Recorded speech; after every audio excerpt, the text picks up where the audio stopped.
Hey, Tony Gasson here, popping in for another episode of Talks with Tony. Give me 1 second now. Put this here light where it's supposed to be at. Now let me talk to you now. And I want to tell you something. And this is something I share with a lot of my clients. And this is something that a lot of women suffer with, and it's hurting us. And that's why I'm talking about it, because it's hurting us. It's killing our relationships. It's killing our ability to build healthy relationships in sound and stable homes. And when you look at it as a woman, you are a nurturer. Your body produces milk to provide for your child. So you are hardwired to nurture and to care for and to give and to love and to sacrifice for other human beings. But you have to turn that off when it comes to dealing with a grown man who is set on being a grown boy. So what so many men today are looking for, grown boys today are not looking for wives. They are looking for mothers that they can sleep with.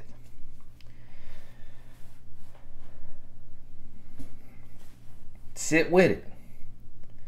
Are you his mama that he's sleeping with? Because see, what does a mama do? A mom, she loves, she nurtures, she forgives, she forgets. He could do whatever he want to do. She may yell at him, she may curse at him, she may ground him for a couple weeks, but she never walks away from him. She never leaves him. She bails him out of jail. He go back to jail. She bail him out again. She make excuses for him. She want everybody to be at his disposal. She want the girlfriend that he with to be used by him. And whatever gonna make her son feel good, whatever's gonna comfort her son, whatever's gonna pacify her son, that's what the typical mother does. Not all mothers now. Not all mothers, but the typical mother, that's what they do. And no matter how strong a woman is, she always gonna see the best in her son. As strong as my wife is, and when I talk to y'all, as strong as she is, and I tell y'all how she whipped me into shape, I have to get with her a lot of times and say, listen, your son's sucking it up on the soccer field. He not doing what he supposed to do. And she'll be making excuses for him. You let her tell it, he the best thing that done touched the soccer ball. And I realize as a man on the outside looking in, like, wow, you looking at this as moms, you looking through this through mom eyes. I'm able to look at this like a scout, like a coach. This is what he need to work on. And now she'll deep down know the truth, but mothers can never really bring themselves to tell the truth about their children. Your child is baby kids, Dennis the Menace at that schoolhouse, and you go down to the schoolhouse and you cuss the teacher out for your sorry child, for your ill-advised, bad behind, classroom disrupting child. We'll cuss the teacher out. The teacher will get cussed out. The principal will get cussed out. We will take the child out of the school, out of the C school, and put the child in an F school just to give that teacher and them principals our butt to kiss for our child instead of getting with our child. And now you take all this here example and now draw the parallel with women today in relationships. Draw the parallel. How many women you know, if it's not yourself, how many women you know pacifying a man? Anything he want to do. He want to be addicted to pornography? Okay, that's just a man. He want to go to strip club? That's just what men do. He want to gamble? He just being a man. He want to cuss you out? He just got mad. He just being a man. He had a rough life. His daddy left him. His mama was on drugs. This, that, this. And pacifying him. Pacifying this man. Listen, he won't grow, you won't grow, y'all children won't grow. All of y'all remain young and dumb. As long as you pacifying this man. As long as you is his mama, but sleeping with him. You're in an ancestral relationship because you his mama that he could sleep with. See, what you have to understand is that there is a difference between a mother and a wife. See, a mother has unconditional love. A wife has conditional love because you're in a relationship. We ain't talking about Corinthians 13, what's describing God's love for us and what's describing our love for mankind. We talking about a relationship. A relationship has conditions.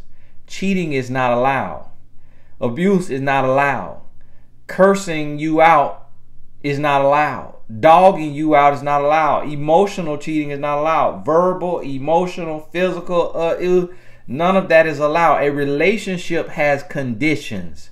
So if this person, this man you with, is not living up to the standards of the relationship, you have to be willing to go. And if you keep ignoring the treatment that you're getting, and you keep coming back and coming back and coming back, that is all you will ever be, is a floor mat. That's all you'll ever be, is a floor mat. And what is going to happen is this man is going to walk all over you. He's going to stomp on you like you is a piece of trash. He's going to treat you like dirt beneath his feet. And then while he's cheating on you, because you keep taking back a cheating man, while he's cheating on you, he's going to meet a Cherie Gaskins. Now, she's not going to know that he got you under his feet because he's a liar and he's a cheater. And she finna whip him into shape. This woman here that's not going to play no game, that's not going to put up with no mess, she finna whip his butt into shape. And guess what? Your 5 years that you done been spat on, your 7 years, your 10 years, your 20 years, it's down the drain. It ain't finna mean nothing to him. He finna leave you, he finna drop you like a bad habit and go to this woman that will hold him accountable, that will force him to become a man. Because deep down, every male wants to become a man. But if you won't hold a man accountable, he will be a grown boy. That's the sad state of the world. It's due to our sins, the nature of us as humans. We put ourselves in this position through our bad choices. And although it should not be like that, it's a whole lot in the world going on that should not be that way.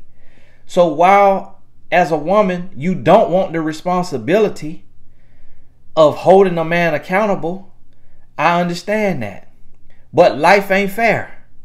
That's why you bleed 5 to 7 days a month and don't die. Life ain't fair.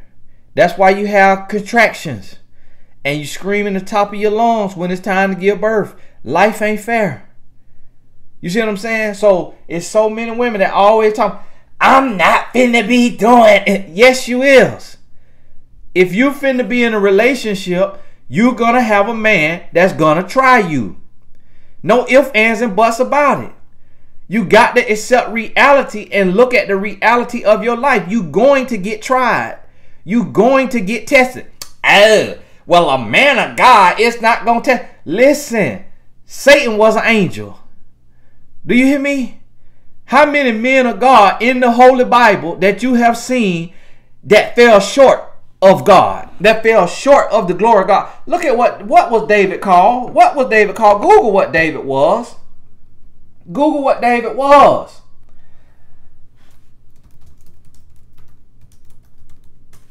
What was David called now?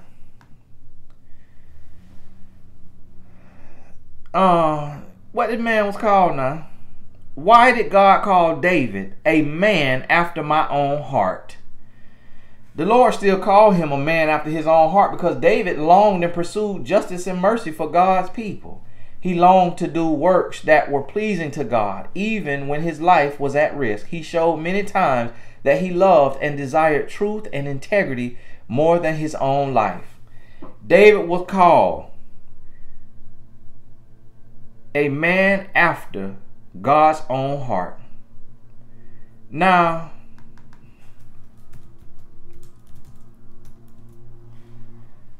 what was this here now? Nathan. You know who Nathan was? That's the son born to David and Bathsheba. You know who Bathsheba was?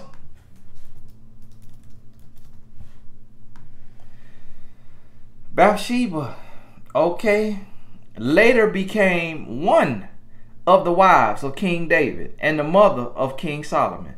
Bathsheba was a daughter of Eliam and was probably of noble birth. Now listen, Bathsheba was the wife of Uriah the Hittite and later of David. According to the Hebrew Bible, she is most known for the biblical narrative in which she was summoned by King David, who had seen her bathing and lusted after her. She was the mother of Solomon, who succeeded David as king, making her the queen mother. Now listen to me. This is a man after God's own heart. Saw a woman bathing, butt bunky, called for her, took her into his bosom, had her husband put on the front line to be killed. This the man after God's own heart now. So now listen to me. Guess what? This man did not have Unmatched.com, did not have NoHarmony.com, did not have Unhinged.com, did not have Offender.com, did not have Dumble.com, did not have Ornhub.com, did not have OnlyIdiots.com, did not have all of these websites, did not have Facebook, did not have Instagram. Do you hear? Did not have half of the temptation that the men today have, and women still walking around hollering about, oh, a man of God. A man of God not gonna try you. A man of God not gonna test you. A man of God not gonna need any accountability. A man of God is going to be perfect. A man of God is never going to cheat. A man of God is never going to lie. Where? Where have you seen that at? You see what I'm saying? Listen. What the Lord telling me is, listen, Tony, you got to pull them gloves off. You've been around here with these little kitty mitts on. Been around here just saying a little softly what people want to hear. It's time to get real. It's time to get real. That's why I had to go to Jamaica for a week. My wife was over there twerking on me. Had us a good time, and we could do that because we married. The bed is not defiled. And my business partner having some concerts. I was on live, y'all. Forgive me for those of y'all who's on my live, and when I was just trying to support the Jamaican artists and getting them some people in America to download their music because they trying to make it out. Now listen to me now. I had to go over there to Jamaica for 7 nights to come back to realize it's time to get a reckoning with the truth. It's time to get a reckoning with the truth. If you want to grow, if you want to change, if you want your life to be different, you got to stop settling. You have got to stop settling. You got to stop being the mom he want to sleep with. What they used to call y'all, like the milk, but they changed that K to a F. Little nasty word, on cuss. On cuss. But that's exactly what women becoming today in a different way. Becoming the mother that he's sleeping with. A lot of grown boys is not looking for a wife, because you know what a wife do? A wife willing to leave.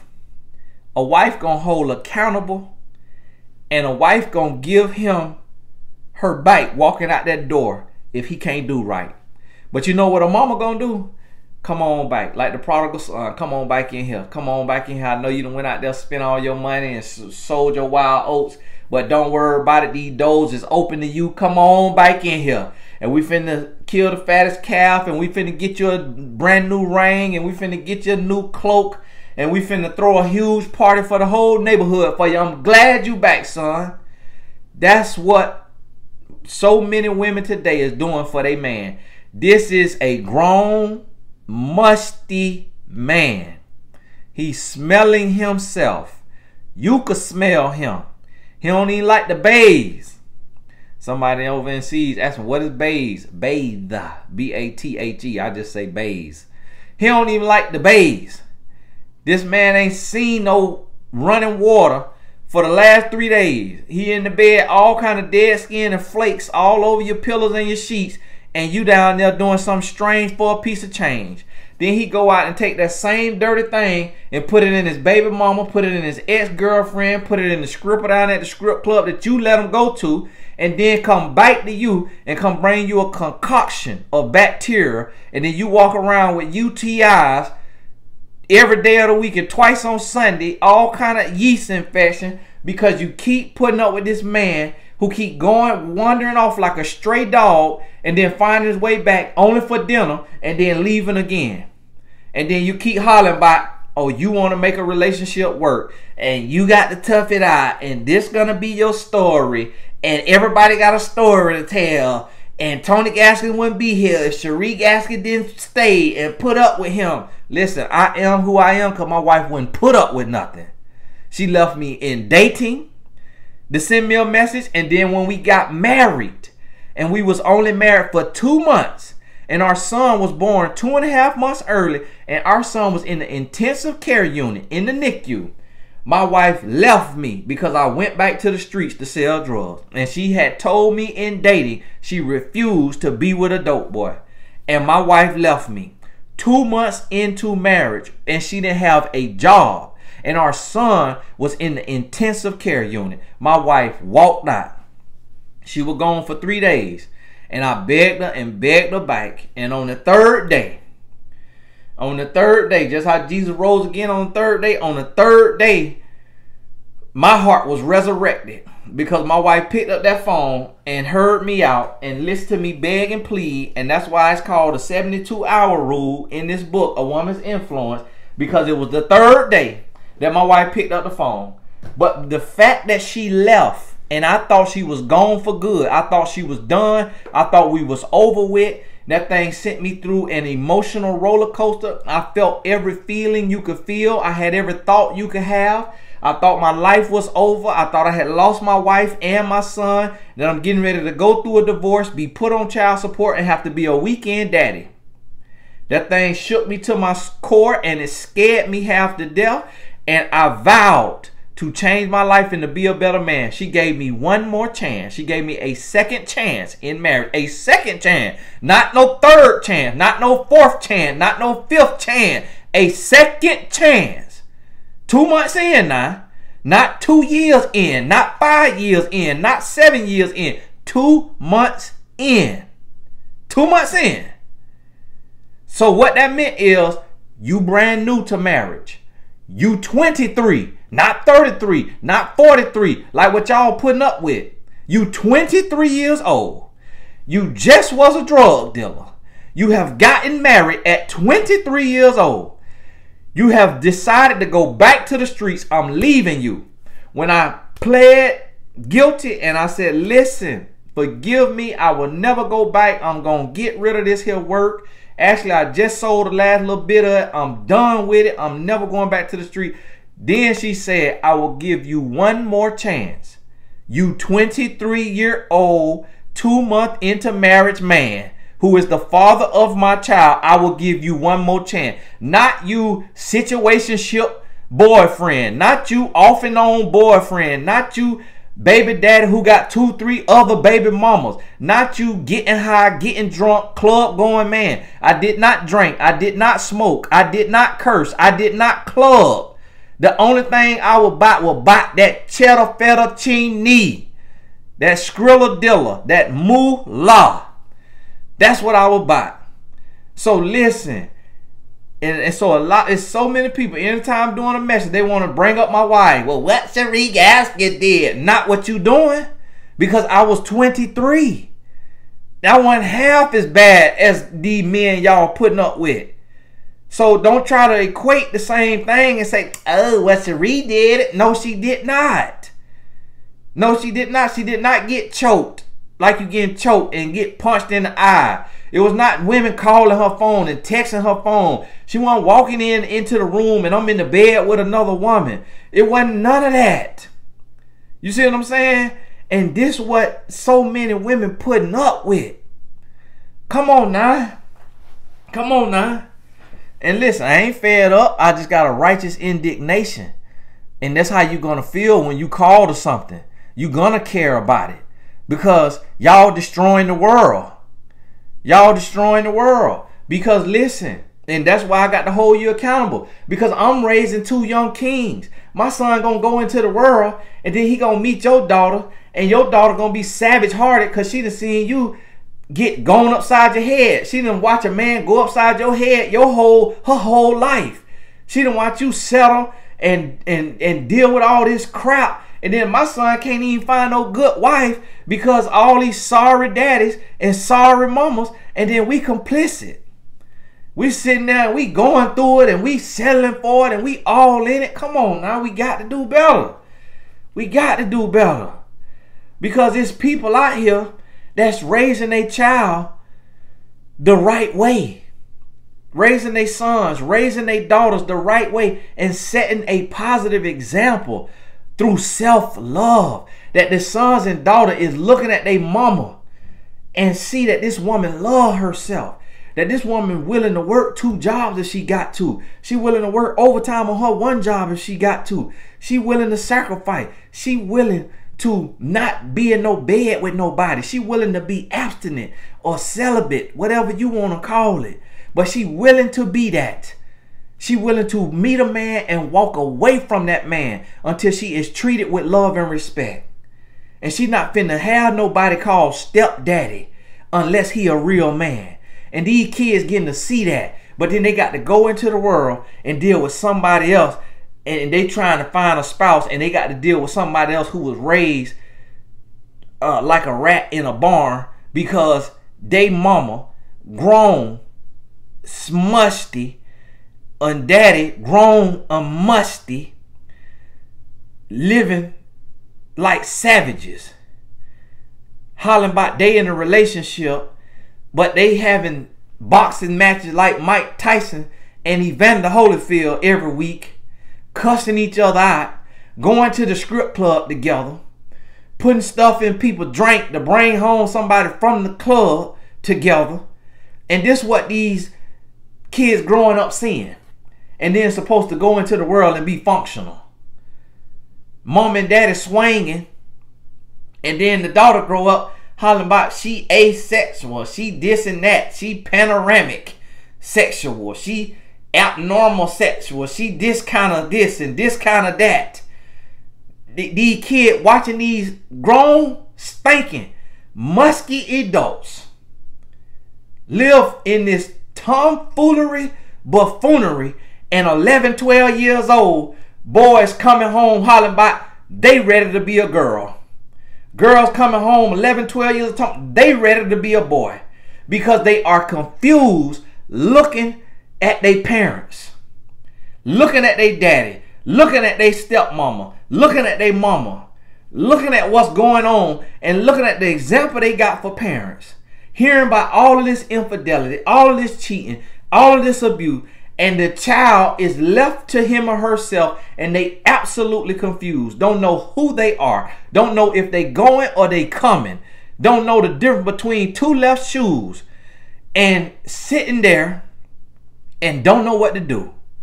And then mamas and daddies doing anything they want to do under the sun and forgetting all about their kids, forgetting all about the example that they setting for the youth, and do not care as long as they got a warm body to cuddle up with, even if the person finna be punching them in the eye tomorrow.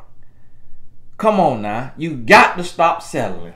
You got to stop settling. Man spitting in your face. And then use a mama that he could sleep with, and then he still take and put his mama before you and call you his wife, but will cuss you out if you ain't willing to pay his mama bills. If you ain't willing to let his mama cuss you out and talk down to you, he'll spit in your face. And then you call this a man. You call this a relationship. No.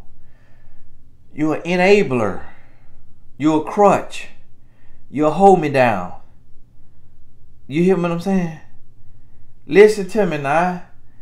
Listen to me. And this is the thing. And the reason why people, talk to the men. Talk to the men. I talk to the men. But you know what? I got plenty of videos for the men. But you know what? Ain't nothing gonna change as long as you on your back. I can talk to a man until I'm blue in the face. If you gonna be on your back, ain't nothing gonna change. Not a single thing. Because he don't care about nothing I got to say if you finna get on your back. If you finna let him keep running in and out like a pole cat, ain't nothing gonna change. I don't even know what a pole cat is. But if you finna let him use and abuse and dog you out, I could sit on here and do a 24-hour man-to-man marathon and drop every jewel, crystal, ruby, sapphire that I can, and not a single thing will change if a woman is gonna get on her back for him. If a woman is gonna coddle him and enable him, ain't a single thing gonna change. And this is why I try to help y'all understand. The woman is the backbone of the world. You the crux of the world. You the stronghold. You the cornerstone. Everything moves and changes based on what a woman is willing to accept and what a woman is not willing to accept. If women band together and say, we not finna deal with no cheating, every man gonna have to be faithful. But as long as a woman is worried about another woman getting her sorry, no good man that don't nobody want anyways, so that's why she keep telling herself she gonna stay because she don't want to be preparing him for another woman, and she don't want to lose him to another woman because she done put in 10 years and 5 years and 7 years, and she got to make this work. As long as women willing to do that, ain't nothing gonna change. Not a single nary thing. Do you hear me? Listen to me. Because the woman is the receiver. Who lay on their bike? The woman. Who open their leg? The woman. Who receives into their body? The woman. Who received the proposal? The woman. The woman is the catalyst. The woman is the backbone. If you don't like the responsibility, talk to God and ask God why he made it this way. But what he trying to tell you is you have the power. If you get off your back and close your legs and stop putting up with this grown boy behavior, he have no choice but to step up in your life or to step out of your life and make room for a real man who willing to step up. Hey, this is Tony Gaston. I got to go. I got to coach. God bless you. We'll talk soon.